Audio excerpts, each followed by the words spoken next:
사랑하는 성도 여러분, 예수를 믿는다는 것은 무엇을 의미할까요? 예수를 믿는다는 것은 너무나도 놀랍고 복되고 신비로운 일입니다.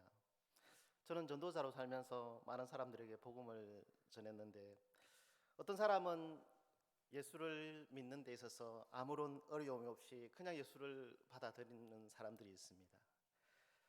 그런가 하면 예수를 믿고는 싶은데 도저히 나의 이성으로는 예수가 이해가 되지 않아서 예수님을 받아들이지 못하고 예수님을 믿지 못하는 그런 수많은 사람들을 만나보았습니다.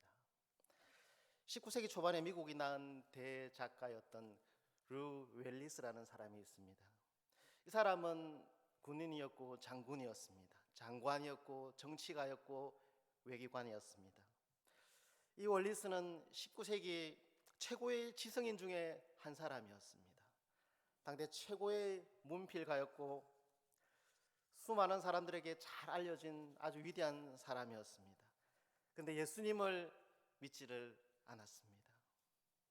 그는 기독교 신앙에 대해서 상당한 적개심을 가지고 있었고, 그래서 그는 세상을 떠나기 전에 이 반기독교적인 그런 작품을 하나 만들고 싶었습니다.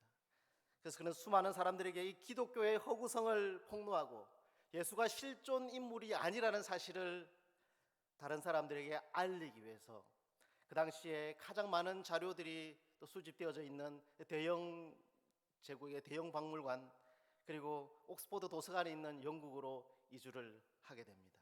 예수가 싫었고 예수만이 유일한 구원자라고 외치는 저 그리스도인들의 저 독선이 싫었고, 그래서 예수 믿는 사람들의 코를 납작하게 해주고 싶은 그런 마음이었습니다. 19세기에 미국의 월리스가 있었다면 20세기를 2년을 앞두고 1898년 하나님은 이 20세기를 맞이하는 인류 일반 역사 가운데 위대한 선물을 한 사람을 보내주게 됩니다. 그는 아일랜드 벨파스트라는 곳에서 태어났는데, 그를 가리켜 인류는 20세기 최고의 지성이라고 그렇게 불렸습니다. 그 이름은 C.S. 루이스라는 사람입니다. 대학에 들어가면 교양으로라도 그의 작품을 반드시 읽어야만 했었고, 이 영문학에서는 이 C.S. 루이스는 전설과 같은 그런 존재였습니다. 그를 모르면 접시물에 코를 박아 죽어야 할 만큼 C.S. 루이스는 인류를 대표하는 최고의 지성의 상징이었습니다. 1923년 영국의 자존심이었던 이 옥스퍼드 대학에서 최우등으로 졸업을 하였고, 이 모교에서 30년간 영어와 문학을 가르쳤고, 1954년부터는 이 옥스퍼드와 쌍벽을 이루었던 이 캠브리지에서 중세 르네상스 문학을 가르쳤습니다. 그러면서 주옥 같은 작품들을 쓰게 되는데, 이 안타깝게도 이 C.S. 루이스도 무신론자였습니다. 그는 복음을 외면하면서 자신을 향한 이 하나님의 접근을 느끼고 인식하였지만 도무지 예수가 믿어지지 않았습니다. C.S. 루이스 또한 예수와의 기독교가 거짓이라는 사실을 전 세계에 알리고 싶었고, 그 마음으로 옥스퍼드 도서관에서 밤낮으로 예수의 허구성을 연구하기에 시간을 투자하였습니다. 당대 세계 최고의 지성인들이었지만 죽은 자가 살아났다는 이 부활의 교리를 그들 믿을 수가 없었습니다. 도무지 이해가 되지 않았습니다. 이렇게 예수를 믿는다는 것은 어떤 사람한테는 죽는 것보다 어렵더라고요. 그런데 오늘 말씀 요한복음 1장 12절에 보면은 영접하는 자 곧 그 이름을 믿는 자들에게는 하나님의 자녀가 되는 권세를 주셨으니라고 말씀하고 있습니다. 우리는 예수를 믿고 교회에 쉽게 나와서 예배를 드리고 있기 때문에 이 말씀이 그렇게 어렵게 느껴지지가 않습니다. 그런데 예수를 믿는다는 것이 얼마나 큰 은혜이고 얼마나 놀라운 일이고 얼마나 큰 축복인지 모르는 것입니다. 예수를 믿는다고 하는 것은 기독교의 모든 교리들을 다 받아들이는 것입니다. 내가 예수를 영접하고 예수를 믿는다는 것은 기독교의 일부분만을 믿는 것이 아닙니다. 예수님의 일부분만을 믿는 것이 아닙니다. 내가 예수를 믿는다는 것은 예수의 전 인격을 받아들이는 것이고 전 인격을 믿는 것이고 예수님께서 이 땅 가운데서 행하신 모든 것을 다 믿는 것이고 예수님의 모든 부분들을 동의하고 인정하고 그분이 행하신 것, 그분이 역사하신 것 모두 다 내가 받아들이는 것입니다. 그런데 우리가 예수님께서 우리에게 부어주시고 내려주신 그 놀라운 은혜, 그 놀라운 은혜를 우리가 생각할 때에 하나님께서 우리에게 부어주신 그 놀라운 은혜를 생각할 때 은혜라고 하면 공통된 것이 있습니다. 하나님께서 자기 자녀들에게 죄사함의 은혜도 주셨고 이 구원의 은혜도 주셨고 이 신유의 은혜도 주셨고 수많은 은혜들을 주셨는데 하나님께서 주신 은혜 가운데는 공통된 특징이 있습니다.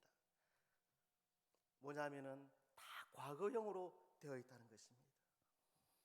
무슨 말이냐면은 하나님께서 이 자녀가 누릴 권세를 우리가 예수를 믿기만 하면은 하나님의 자녀가 되는 권세를 주셨다고 말씀하셨는데 그 하나님의 자녀가 되는 권세를 주셨다는 것이 다 과거형으로 되어져 있더라는 것입니다.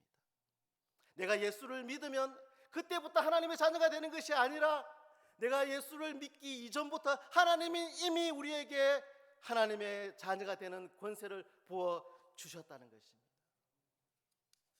사랑하는 성도 여러분, 아기가 태어나면 부모가 그 아기가 태어나서 자라가는 것을 보면서 아이를 사랑하는 것이 아닙니다. 아기가 뱃속에서 잉태했을 때 그때부터 부모는 아기를 사랑하는 것입니다. 하나님께서는 이미 우리에게 하나님의 자녀가 되는 권세를 이미 부어 주신 것입니다. 우리가 예수를 믿는다는 것은 그때부터 하나님이 이미 부어주신 그 은혜를, 그 축복을, 그 권세를 그때부터 누리는 것입니다.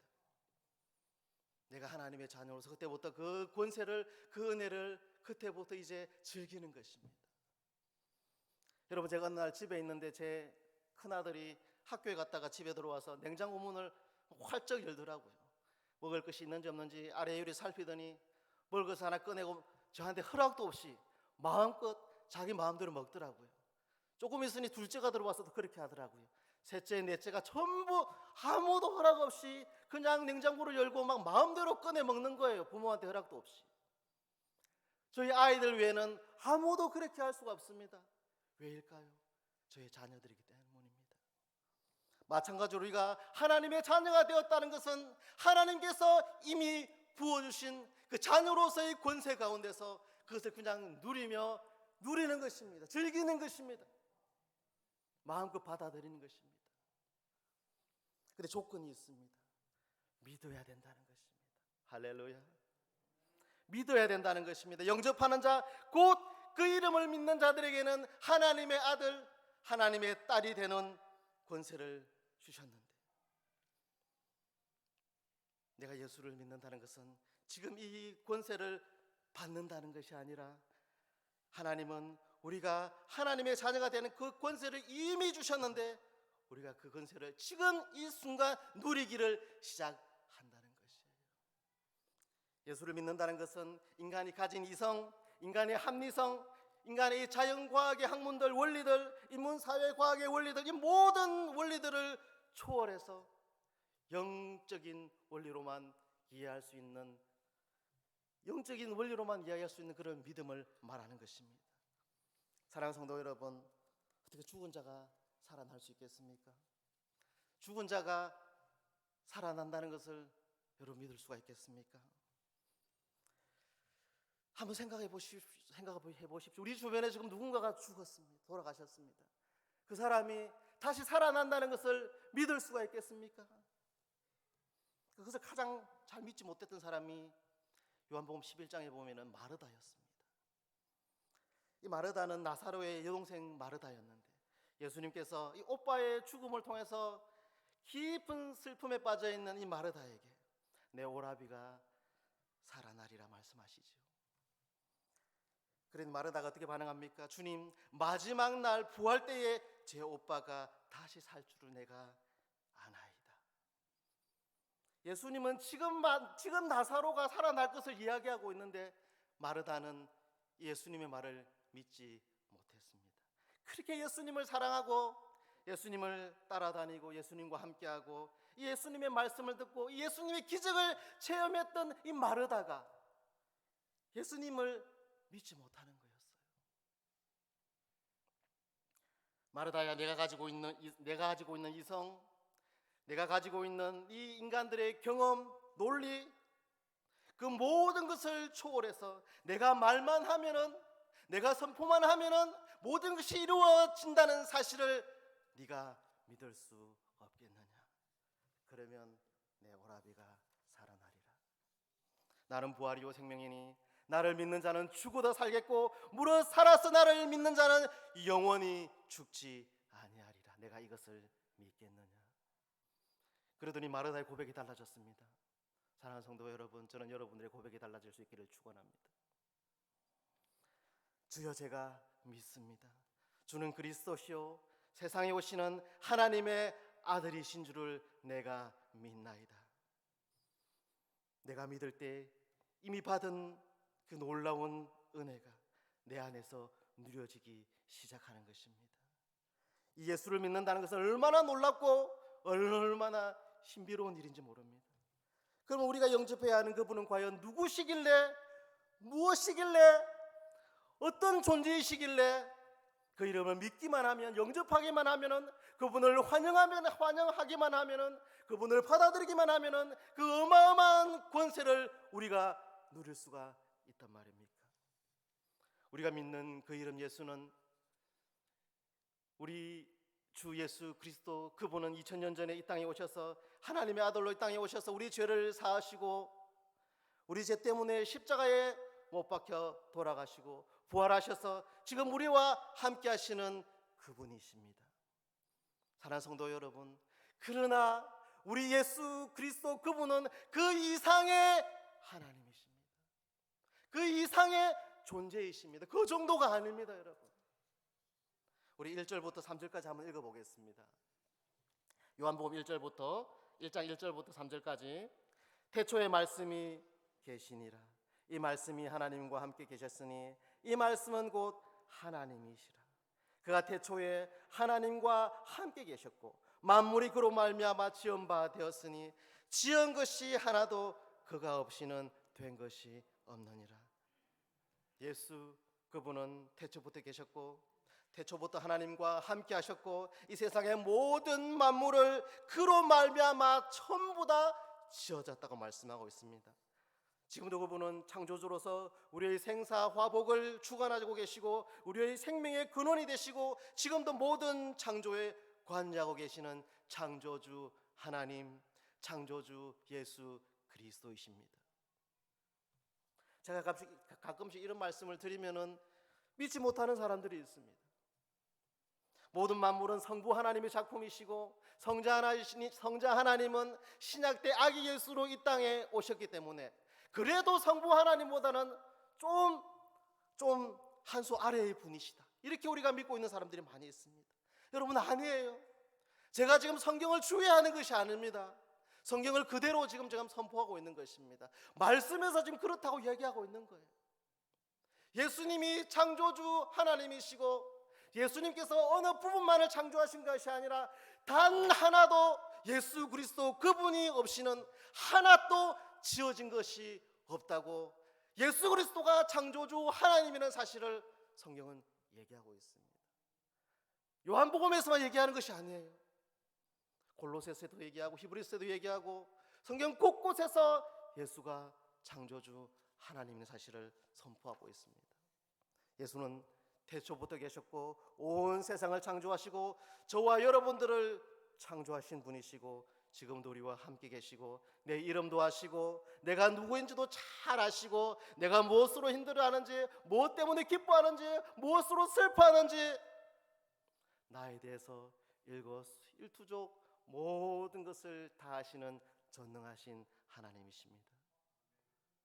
우리가 그 예수, 그 이름을 영접하기만 하면은 우리는 하나님의 자녀가 되는 권세를 얻는다는 것입니다. 그래서 예수를 믿는다는 것이 얼마나 놀라운 일인지 모릅니다, 여러분. 우리가 예수를 믿으면 그분의 권세로 말미암아서 그래서 우리 삶의 변화가 찾아오는 것입니다. 술을 드시는 분은 술을 끊게 되고, 담배를 피시는 분은 그 예수의 능력으로 말미암아서 담배를 줄이고 결국에는 담배도 끊게 되고, 내가 옛날에는 나쁜 생각으로, 음란한 생각으로, 더러운 생각으로 내 머리가 온통 그렇게 사로잡혀져 있었는데 이제부터 내 생각이 달라지기 시작합니다. 근심걱정도 사라지고 주께서 주시는 평안함으로 내가 가진 것 없지만은 더 많이 가진 것 같은 그런 느낌으로, 그런 기분으로, 그런 은혜로 내 삶이 달라지고 하루하루 살아가지게 되는 것입니다. 아들의 권세를 누리는 것입니다. 우리가 하나님의 자녀로서 권세를 얻었다는 것은 하나님께서 아담을 만드실 때, 태초에 사람을 만드실 때에 우리의 형상을 따라 우리의 모양대로 만드시면서 주님께서, 하나님께서 그 인간에게 주셨던 그 권세, 창조 때에 주셨던 그 권세를 회복하는 것이 이 하나님 자녀로서의 권세를 누리는 것입니다. 땅에 충만하고 땅을 정복하고 땅에 있는 모든 생물을 다스리라. 우리가 하나님의 자녀가 되었다는 것은 창조주 예수 그리스도께서 만드신 이 땅 가운데 세상을 충만하게 하고 그 세상을 다스리고 정복하고 그 세상을 정복하고 다스리는 이 예수 그리스도 창조의 주의 권세를 우리가 회복했다는 것을 의미하는 것입니다. 그렇기 때문에 우리가 영접해야 할 그분, 우리가 믿어야 할 그분은 창조주가 되실 수밖에 없는 것입니다.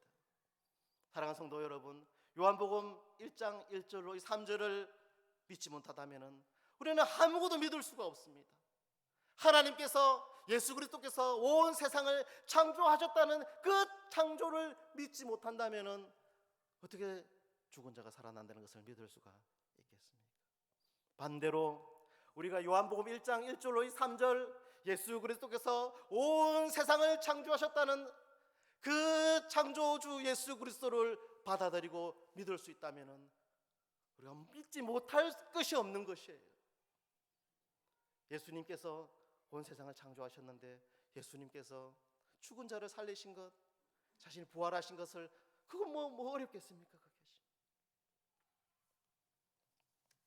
그것이.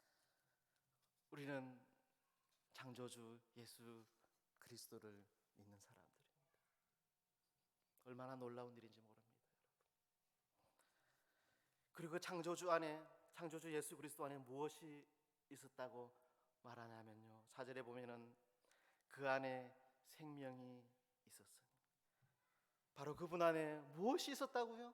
생명이 있었다고 얘기하는 것입니다. 이 생명은, 그런 생명으로 온 세상을 만드셨던 것입니다. 창조의 소재는, 창조의 재료는 생명이었던 것입니다. 이 창조의 키워드는 생명이었던 것입니다. 이 생명을 가진 사람은 다른 사람에게 이 어두운 이 세상 가운데서 빛을 비출 수 있는 사람이 되는 것입니다. 이 생명을 가진 사람은 다른 사람에게 이 예수 그리스도 창조주의 생명을 전달할 수가 있는 것입니다. 이 생명을 가진 사람은 다른 사람에게도 이 소망을 전달할 수가 있는 것입니다. 이 생명을 가진 사람은 죽어가는 사람을 영원히 죽지 아니하는 영원한 나라로 초대할 수 있는 그 특권을 누릴 수가 있는 것입니다. 이 생명을 소유한 사람은 하나님을 모르는 사람들에게 이 그리스도의 평강과 자유와 사랑과 생명을 전해줄 수가 있는 것입니다.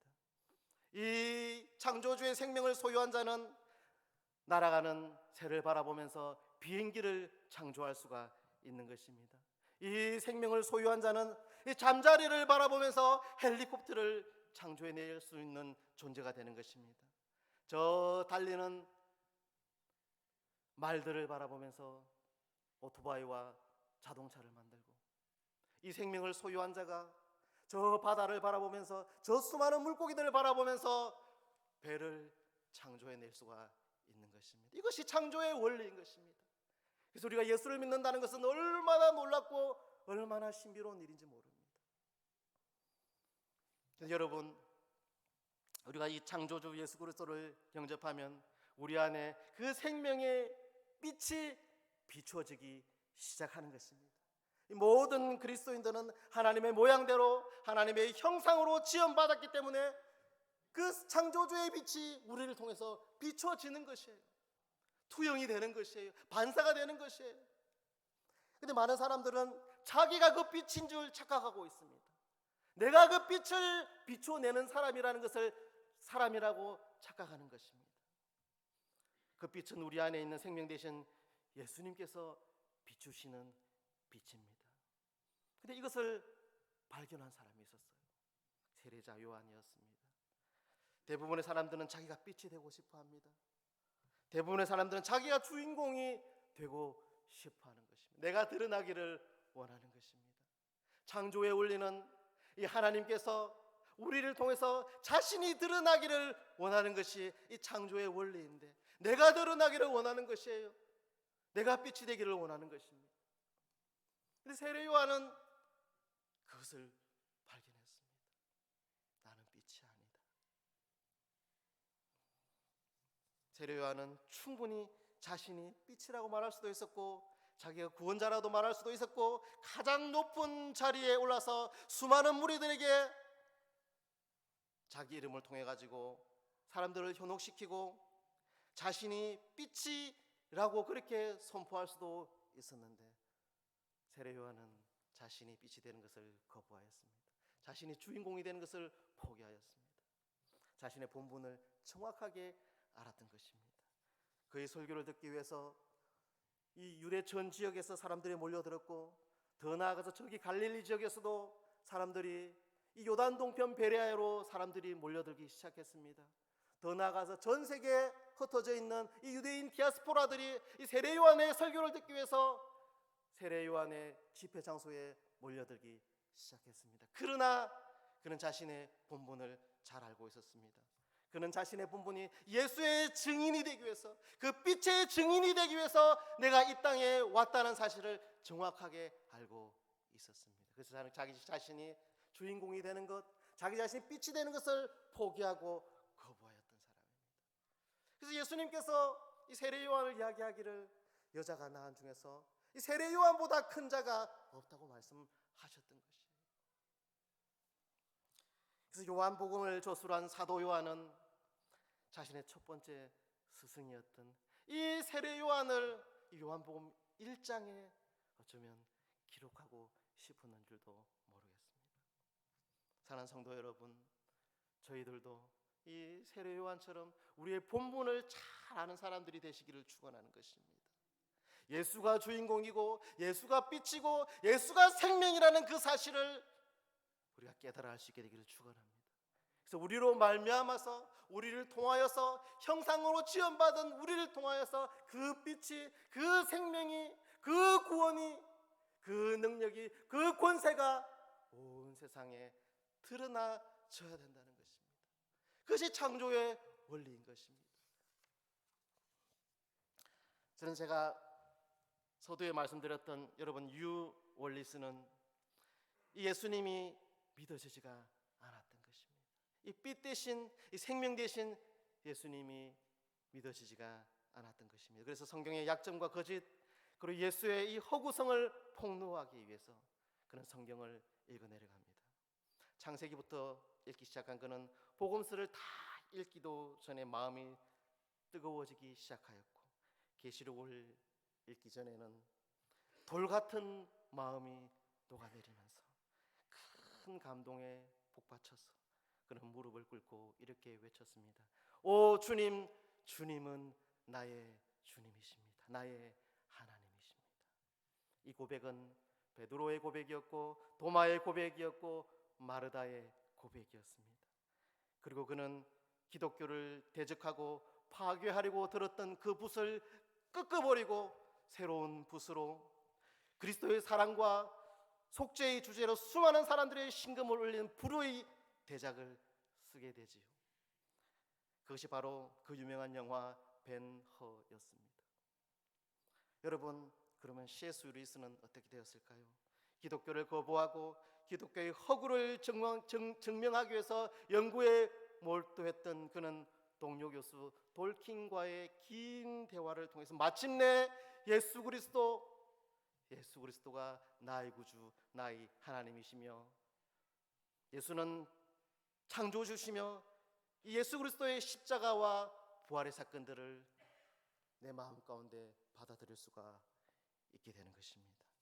그리고 그는 평생 예수 그리스도의 복음의 핵심을 쉽게 전달하기 위해서 자신의 모든 지성과 재능을 다 쏟아부었고 마침내 순전한 기독교, 스크루테이프의 편지, 나니아 연대기와 같은 이 불세출의 명작들을 집필하게 되는 것이지요. 사랑하는 성도 여러분, 여러분들은 하나님의 자녀입니다. 하나님의 아들입니다. 하나님의 딸입니다. 예수 믿는 사람들입니다.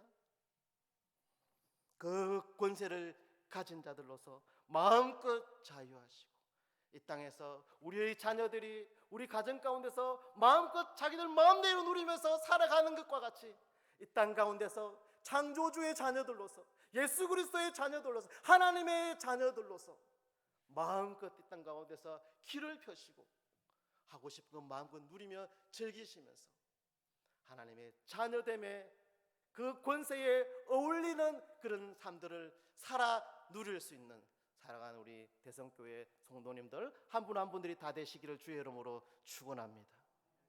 하나님 아버지 감사합니다. 하나님의 자녀로 세우시고 은혜 주셔서 감사합니다. 그 은혜에 걸맞는 인생들 살아 누릴 수 있는 우리 모든 성도들 되게 하여 주옵소서. 예수님 이름으로 기도하옵나이다. 아멘.